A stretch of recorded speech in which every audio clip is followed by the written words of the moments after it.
धर्म के चारों पांव पर सतयुग की दृष्टि थमी होगी। हीरों से आकाश भरा, मोती से भरी जमी होगी। कोई नहीं कभी भारत फिर भरपूर बनेगा।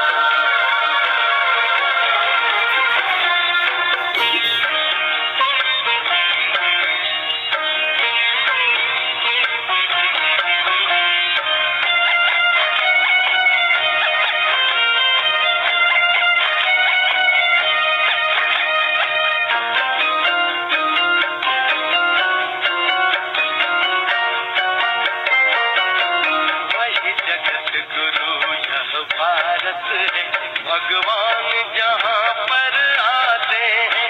गीता गंगा गौ गायत्री का मान बढ़ाते हैं।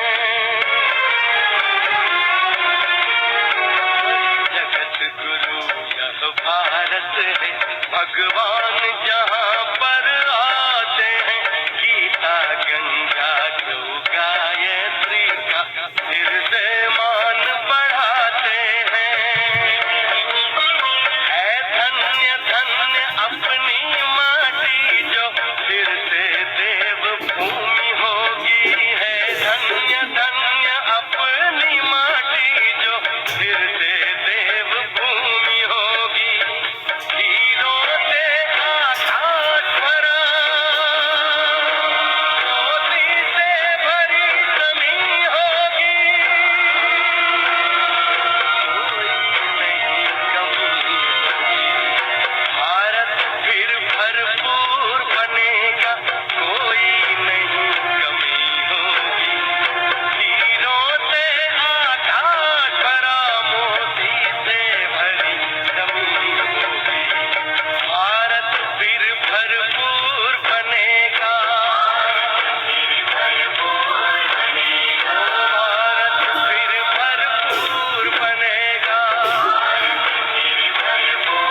बनेगा।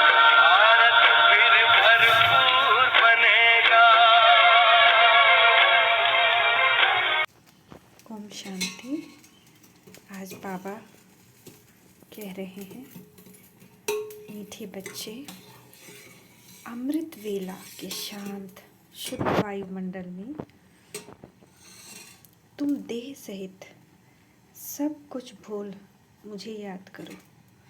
अमृत वेला बाबा वरदानों से झोली भर देते हैं। अमृत वेला की जो अनुभूति है 4:45 से पहले की, वैसी अनुभूति कितना भी हम योग करें पूरे दिन में आ नहीं सकती। तो बाबा कहते हैं उस समय क्योंकि तमो प्रधानता मूर्छित रहती है, वातावरण शांत शीतल बिल्कुल सतो प्रधान रहता है, तो उस वक्त जो हम योग करेंगे उसकी अनुभूति ही अद्भुत होती है। आज का प्रश्न है, बाप की ताकत प्राप्त करने के लिए तुम बच्चे सबसे अच्छा कर्म कौन सा करते हो? उत्तर, सबसे अच्छा कर्म है बाप पर अपना सब कुछ बलिहार जाना, यानी अपना सब कुछ तन मन धन सहित अर्पण करना। ना ही हम ये सोचे ये तन मेरा है, ये तन परमेश्वर ने दिया है उनके कार्य को करने के लिए। मैं इस तन की क्या हूँ? ट्रस्टी हूँ। वैसे ही संबंधों को भी ट्रस्टी बन कर के संभालना है। मैं ट्रस्टी हूँ, मैं ट्रस्टी हूँ। जब तुम सब कुछ और पैसे भी ट्रस्टी होकर संभालेंगे कि मेरा नहीं भगवान का है, तो उससे कोई गलत खर्चा नहीं होगा, कोई विकर्म नहीं होगा। और कोई गलती से हो भी जाए ना, तो उसका बोझ बाप अपने ऊपर ले लेता है, तो हम पर नहीं आता है। जब सब कुछ तुम अर्पित करते हो तो बाप तुम्हें रिटर्न में इतनी ताकत देते हैं जिससे तुम सारे विश्व पर सुख शांति का अटल अखंड राज्य कर सको। प्रश्न है, बाप ने कौन सी सेवा बच्चों को सिखलाई है जो कोई मनुष्य नहीं सिखला सकता? उत्तर है रूहानी सेवा। तुम आत्माओं को विकारों की बीमारी से छुड़ाने के लिए ज्ञान का इंजेक्शन लगाते हो। तुम हो रूहानी सोशल वर्कर।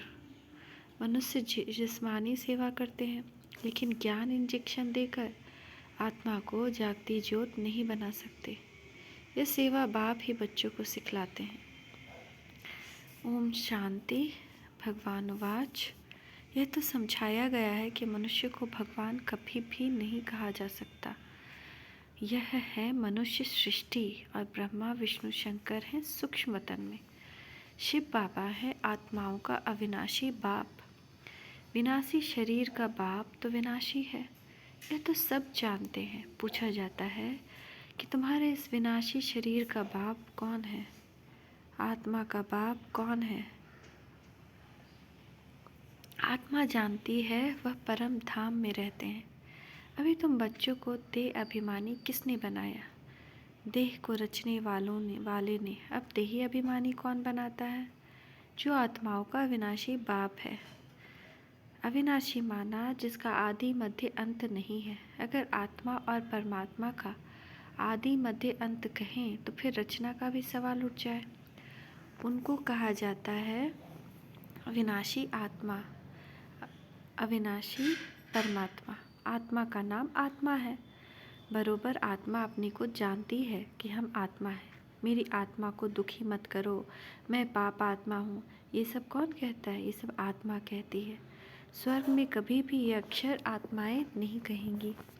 इस समय है ही आत्मा पतित है, जो फिर पावन बनती है। पतित आत्मा ही पावन आत्मा की महिमा करती है। जो भी मनुष्य आत्माएं, उनके पुनर्जन्म तो जरूर लेना ही है। यह सब बातें हैं नहीं। बाप फरमान करते हैं, उठते बैठते मुझे याद करो। आगे तुम पुजारी थे।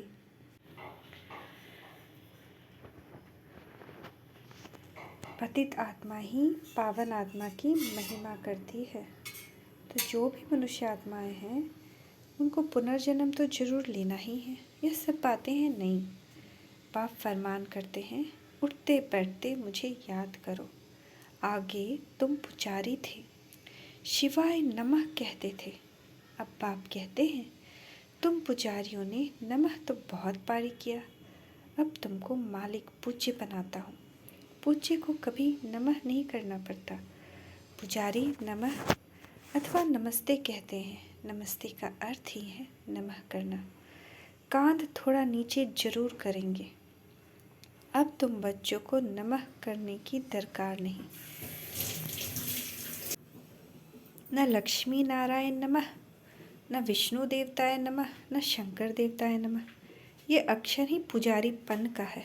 अब तो तुमको सारी सृष्टि का मालिक बनना है, बाप को ही याद करना है। कहते भी हैं वह सर्व समर्थ है, कालों का काल, अकाल मूर्त है, सृष्टि का रचयिता है, ज्योतिर्बिंदु स्वरूप है। आगे उनकी बहुत महिमा करते थे, फिर कह देते थे सर्वव्यापी कुत्ते बिल्ली में भी है। तो सभी महिमा खत्म हो जाती है। इस समय के सब मनुष्य ही पाप आत्माएं हैं, तो फिर जानवरों की क्या महिमा होगी? मनुष्यों की ही सारी बात है। आत्मा कहती है, मैं आत्मा हूँ, यह मेरा शरीर है। जैसे आत्मा बिंदु है, वैसे परम पिता परमात्मा भी बिंदु है। वह भी कहते हैं, मैं पतितों को पावन बनाने साधारण तन में आता हूँ। आकर बच्चों को ओबीडियंट सर्वेंट बन सर्विस करता हूँ। मैं रूहानी सोशल वर्कर हूँ।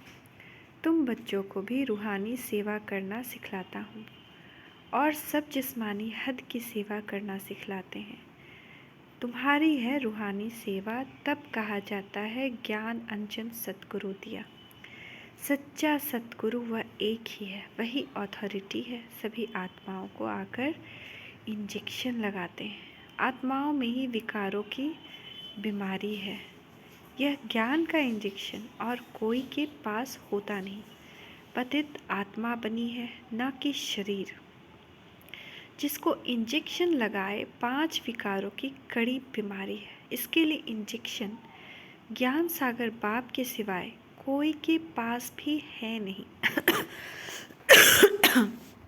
बाप आकर आत्माओं से बात करते हैं कि हे आत्माएं, तुम जागती ज्योति थी, फिर माया ने परछाया डाला, डालते डालते तुमको धुंधकारी बुद्धि बना दिया है।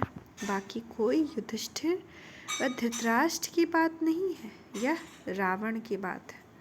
बाप कहते हैं मैं आता ही हूँ साधारण रीति, मेरे को कोई विरला ही जान सकते हैं। शिव जयंती अलग है, कृष्ण जयंती अलग है। परम पिता परमात्मा शिव को श्री कृष्ण से मिला नहीं सकते। वह निराकार, वह साकार। बाप कहते हैं मैं हूँ निराकार, मेरी महिमा भी गाते हैं। हे पतित पावन, आकर इस भारत को फिर से सतयुगी दैवी राजस्थान बनाओ। कोई समय दैवी राजस्थान था, अभी नहीं है, फिर कौन स्थापन करेगा? परम पिता परमात्मा ही ब्रह्मा द्वारा नई दुनिया का स्थापना करते हैं। अभी है पतित प्रजा का प्रजा पर राज्य, इनका नाम ही है कब्रिस्तान। माया ने खत्म कर दिया है। अब तुमको देह सहित देह के सब संबंधियों को भूल मुझ बाप को याद करना। शरीर निर्वात कर्म भी भल करो। जो कुछ समय मिले तो मुझे याद करने का पुरुषार्थ करो। यह एक ही तुमको युक्ति बताते हैं। सबसे जास्ती मेरी याद तुमको अमृत वेले रहेगी, क्योंकि वह शांत शुद्ध समय होता है। उस समय न चोर चोरी करते, न कोई पाप करता, न कोई विकार में जाते। तो बाबा कहते हैं रात के 10 बजे से लेकर सुबह के 2 बजे तक का जो समय होता है, उसी समय सारे विकार होते हैं। चोरी होती है उसी समय, ना और भी कोई विकार होते हैं। कोई भी क्राइम जो होता है ना, बाबा कहते हैं 10 से 2 बजे के बीच में होता है। सोने के टाइम सब शुरू करते हैं, उसको कहा जाता है घोर तमो प्रधान रात। अब बाप कहते हैं बच्चे, पास्ट इज पास्ट, बहुत भक्ति हो गई, भक्ति मार्ग का खेल पूरा हुआ। अब तुमको समझाया जाता है यह तुम्हारा अंतिम जन्म है। यह प्रश्न उठ नहीं सकता कि सृष्टि की वृद्धि कैसे होगी। वृद्धि तो होती ही रहेगी। जो आत्माएं ऊपर हैं उनको नीचे आना ही है। जब सभी आ जाएंगे तब विनाश शुरू हो जाएगा। तो कल हम लोग बात कर रहे थे कि कोर्स के टाइम में कि जैसे ही ख़त्म होगा से विनाश शुरू हो जाएगा। उसको भी बाबा आज मुरली में डालें। फिर नंबरवार सबको जाना ही है। गाइड सबसे आगे होता है ना। गाइड कौन है? शिव बाबा। बाबा को कहा जाता है लिबरेटर, पतित पावन। पावन दुनिया है ही स्वर्ग। उनको बाप के सिवा कोई बना ना सके। अब तुम बाप की सीमत पर भारत की तन मन धन से सेवा करते हो। गांधी जी भी चाहते थे परंतु कर नहीं सके। गांधी जी भी राम राज्य यानी कि सुंदर सतोप्रधान राज्य चाहते थे। ड्रामा की भावी ऐसी थी कि हो न सका। भारत और ही पतित हो गया। जो पास्ट हुआ, पतित राजाओं का राज्य खत्म होना था तो उनका नाम निशान खत्म हो गया। उन्हों की प्रॉपर्टी का भी नाम निशान नहीं है। खुद भी समझाते थे लक्ष्मी नारायण ही स्वर्ग के मालिक थे, परंतु यह कोई नहीं जानते कि उन्हों को ऐसा किसने बनाया। जरूर स्वर्ग के रचयिता बाप से वर्षा मिला होगा और कोई इतना भारी वर्षा दे न सके। यह बातें कोई शास्त्रों में नहीं, गीता में है, परंतु नाम बदल दिया है। कौरव और पांडव दोनों की राजाई दिखाते हैं, परंतु यहाँ तो दोनों की राजाई नहीं है। अब बाप फिर स्थापना करते हैं, तुम बच्चों को खुशी का पारा चढ़ना चाहिए। अब नाटक पूरा होता है। अब हम जा रहे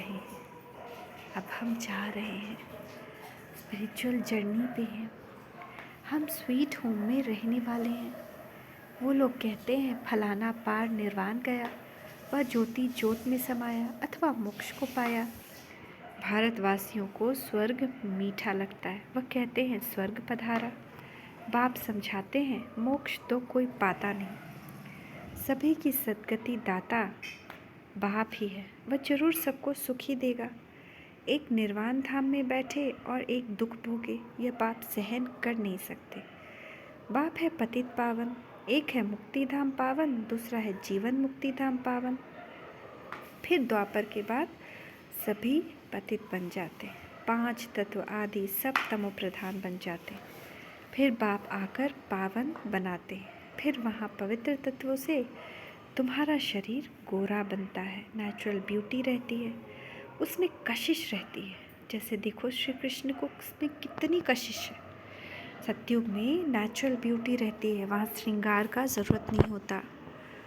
लेकिन यहाँ पर तो देखो कलयुग में कितना ज़्यादा मेकअप डालकर ही सब श्रृंगार करते हैं, चूड़ी पहनते हैं। वहाँ नेचुरल ब्यूटी रहती है, तेज निकलता है त्वचा से। जैसे श्री कृष्ण, उनमें कितनी कशिश है, नाम ही है स्वर्ग तो फिर क्या। परमात्मा की महिमा बहुत करते हैं, अकाल मूर्त। स्वर्ग में रहने वालों को स्वर्ग को और परिस्तान भी कहा जाता है। परिस्तान में रहने वाले परियां होती हैं, तो स्वर्ग में रहने वाले कौन होती है? परियां, बहुत खूबसूरत। बाप को कोई भी जानते नहीं, जब बाप आए तब तो आकर समझाएं, तो बाप को कौन समझा सकता है? बाप ही। जौहरी की परख जौहरी ही जाने मतलब हीरे की परख। लौकिक बाप भी जब बच्चे रचे तब तो बाप की बायोग्राफी का उनको पता पड़े। बाप के बिगड़ बच्चों को बाप की बायोग्राफी का पता कैसे पड़े? जब आप कहते हैं लक्ष्मी नारायण को वरना है तो मेहनत करनी पड़े। ज़बरदस्त मंजिल है, बहुत भारी आमदनी है। सतयुग में पवित्र प्रवृत्ति मार्ग था, पवित्र राजस्थान था, राजाओं का स्थान। सब अपवित्र हो गया है, सब विकारी बन गए। यह है ही आसुरी दुनिया, बहुत करप्शन लगी हुई है। राजाओं में तो ताकत चाहिए, ईश्वरीय ताकत तो है नहीं। प्रजा का प्रजा पर राज्य है। जो दान पुण्य अच्छे कर्म करते हैं उनको राजाई घर में जन्म मिलता है, वह कर्म की ताकत रहती है। अभी तुम बहुत ऊंचे कर्म करते हो, तुम अपना सब कुछ तन मन धन शिव बाबा को अर्पण करते हो, तो शिव बाबा को भी बच्चों के सामने सब कुछ अर्पण करना पड़े। तुम उनसे ताकत धारण कर सुख शांति का अखंड अटल राज्य करते हो। प्रजा में तो कुछ भी ताकत नहीं। ऐसे नहीं कहेंगे धन दान दिया तब एमएलए आदि बन गए। धन दान करने से धनवान घर में जन्म मिलता है। अभी तो राजाई कोई है नहीं। अब बाबा तुमको कितनी ताकत देते हैं। तुम कहते हो हम नारायण को वरेंगे, हम मनुष्य से देवता बन रहे हैं। यह सब नई नई बातें। नारद की बात अभी की है, रामायण आदि भी अभी के हैं। सतयुग त्रेता में कोई शास्त्र होता नहीं, सभी शास्त्रों का अभी से ताल्लुक है। झाड़ को देखेंगे, मठ पंथ सब बाद में आते हैं। मुख्य है ब्राह्मण वर्ण, देवता वर्ण, क्षत्रिय वर्ण। ब्राह्मणों की चोटी मशहूर है, यह ब्राह्मण वर्ण सबसे ऊंचा है। इसी को क्या दिखा दिया गया फिजिकली, ब्राह्मण पीछे चोटी रखने लगे। लेकिन ब्राह्मण चोटी के हैं मतलब क्या हुआ कि ब्राह्मण उच्च कोटि के हैं, सबसे टॉप पे हैं, सबसे ज़्यादा ऊंचाई है। उसके बाद तो गिरते हैं ब्राह्मण, फिर देवता बनते हैं, फिर देवता गिरते आते हैं, जिसका फिर शास्त्रों में वर्णन नहीं है। विराट रूप में भी ब्राह्मणों को उड़ा दिया है, विराट रूप में सबको दिखाया है, लेकिन ब्राह्मण को उड़ा दिया है। ड्रामा में ऐसी नूंद है। दुनिया के लोग यह नहीं समझते कि भक्ति से नीचे उतरते हैं, कह देते हैं भक्ति से भगवान मिलता है, बहुत पुकारते हैं, दुख में सिमरन सब करते हैं। सो तो तुम अनुभवी हो, वहाँ दुख की बात नहीं। यहाँ सब में क्रोध है, एक दो को गाली देते रहते हैं। अभी तुम शिवाय नमः नहीं कहेंगे। शिव तो तुम्हारा बाप है ना, बाप को सर्वव्यापी कर कहने से ब्रदरहुड उड़ जाता है। भारत में कहते तो बहुत अच्छा है, हिंदू चीनी भाई भाई, चीनी मुस्लिम भाई भाई। भाई भाई तो है ना, एक बाप के बच्चे हैं। इस समय तुम जानते हो हम एक बाप के बच्चे, यह ब्राह्मणों का सिजरा फिर से स्थापन हो रहा है। इस ब्राह्मण धर्म से देवी देवता धर्म निकलता है, देवी देवता धर्म से क्षत्रिय, क्षत्रिय से फिर इस्लामी धर्म निकलेगा, सिजरा है ना, फिर बौद्धी क्रिश्चियन निकलेंगे। ऐसे वृद्धि होते होते इतना बड़ा झाड़ हो गया है। यह है बेहद का सिजरा, वह होता है हद का। यह डिटेल की बातें जिसको धारण नहीं हो सकती, उसके लिए बाप सहज युक्ति बताते हैं कि एटलिस्ट बाप और वर्षे को याद करो तो स्वर्ग में आ जाएंगे। बाकी उच्च पद प्राप्त करना तो उसके लिए पुरुषार्थ करना है। यह तो तुम बच्चे जानते हो, शिव बाबा भी तुमको समझाते हैं, यह बाबा भी समझाते हैं, वह हमारी तुम्हारी बुद्धि में है। भले हम शास्त्र आदि पढ़े हुए हैं, परंतु जानते हैं इन सब से कोई भगवान नहीं मिलता। बाप समझाते हैं, मीठे मीठे बच्चे शिव बाबा को और वर्षे को याद करते रहो। बाबा आप बहुत मीठे हो, कमाल है आपकी, ऐसे ऐसे महिमा करनी चाहिए बाबा की। तुम बच्चों को ईश्वरीय लॉटरी मिली है, अब मेहनत करनी है ज्ञान और योग की। इसमें ज़बरदस्त प्राइज़ मिलती है तो पुरुषार्थ करना चाहिए। अच्छा, मीठे मीठे सिखिलते बच्चों प्रति माता पिता बाप दादा का याद प्यार गुड मॉर्निंग। रूहानी बाप की रूहानी बच्चों को नमस्ते। रूहानी बच्चों की रूहानी माता पिता बाप दादा को याद प्यार गुड मॉर्निंग, नमस्ते बाबा नमस्ते, शुक्रिया बाबा शुक्रिया। धारणा के लिए मुख्य सार, अब नाटक पूरा हो रहा है, अब अपने स्वीट होम में जा रहे हैं। इस स्मृति से खुशी का पारा सदा चढ़ा रहे। पास्ट सो पास्ट कर, इस अंतिम जन्म में बाप को पवित्रता की मदद करनी है। तन मन धन से भारत को स्वर्ग बनाने की सेवा में लगना है।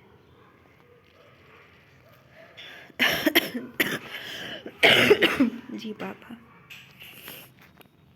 आज का वरदान है, देखिए बाप दादा का वरद हस्त अपने ऊपर, सर्व पुराने खातों को संकल्प और संस्कार रूप से भी समाप्त करने वाले अंतर्मुखी भव।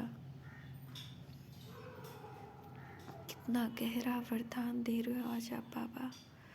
बाप दादा बच्चों के सभी चौपड़े अब साफ देखना चाहते हैं। थोड़ा भी पुराना खाता अर्थात बाह्य मुक्ता का खाता संकल्प व संस्कार रूप में भी रह न जाए। सदा सर्व बंधन मुक्त और योग युक्त, इसी को ही अंतर्मुखी कहा जाता है।